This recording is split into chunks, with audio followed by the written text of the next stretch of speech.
Have you ever questioned what it takes to become a teacher?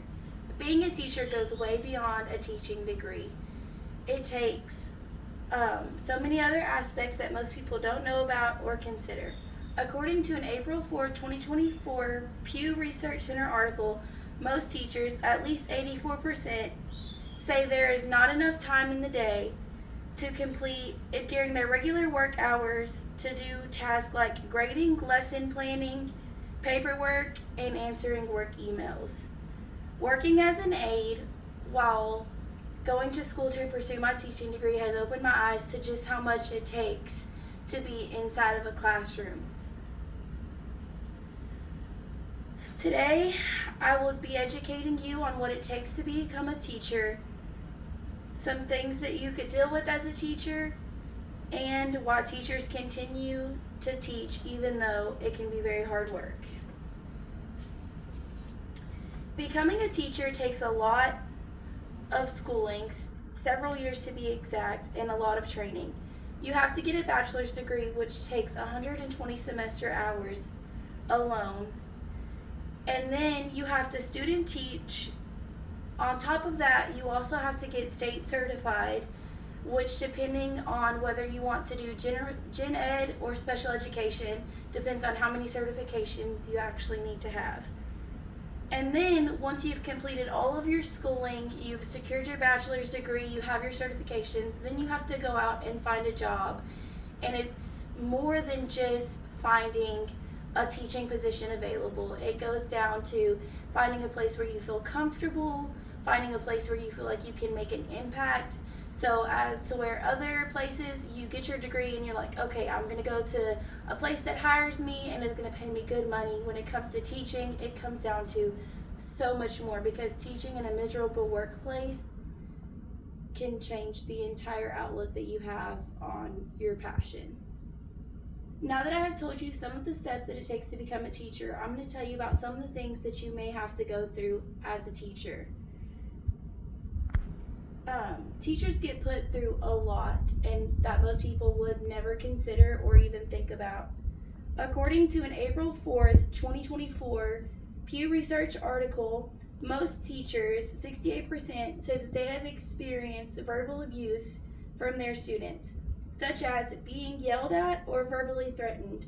About 1 in 5, which equals about 21%, say this happens at least a few times a month. Physical violence is far less common, but about 1 in 10 say a student is physically violent towards them at least a few times a month. 4 in 10 say this has never happened to them.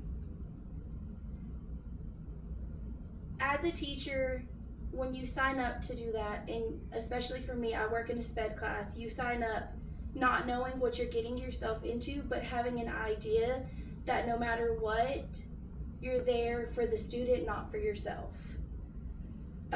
Teachers go through not only physical and verbal abuse from students, we also get backlash from the community, we get backlash from parents, and sometimes you get backlash from fellow teachers because they're not always going to agree with how you handle your class versus how they think it's okay to handle theirs.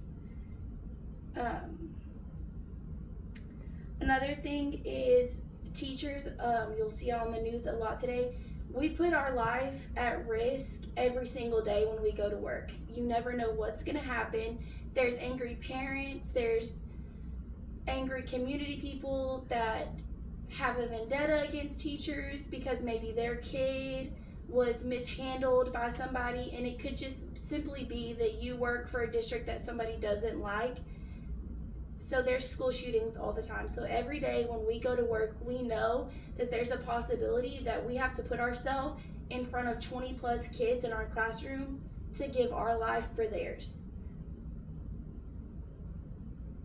And then according to a July 9th, 2025 census article, although teachers are among the nation's most educated workers, they also earn less on average than most other highly educated workers, and their earnings have decreased since 2010.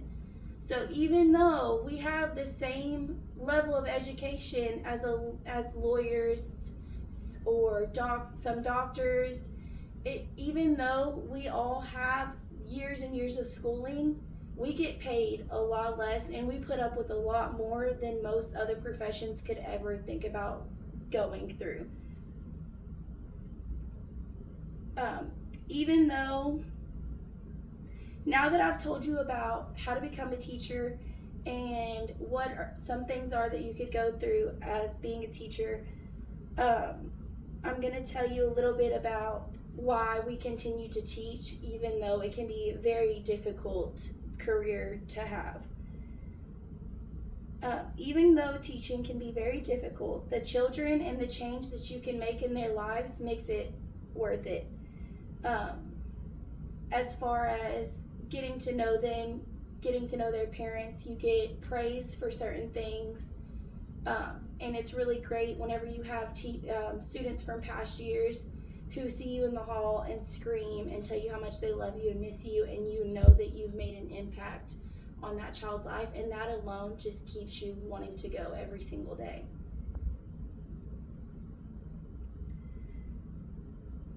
Now that I have told you what it takes to become a teacher, a few things that you can go through being a teacher, and why teachers continue to want to do their career even though it gets difficult.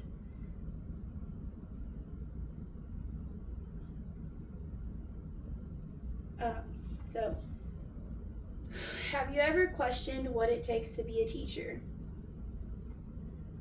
Well,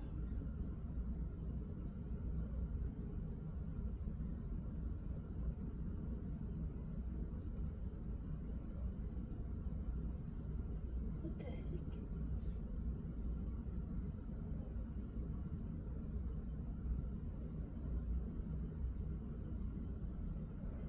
Well, it turns out that that is not what I wrote.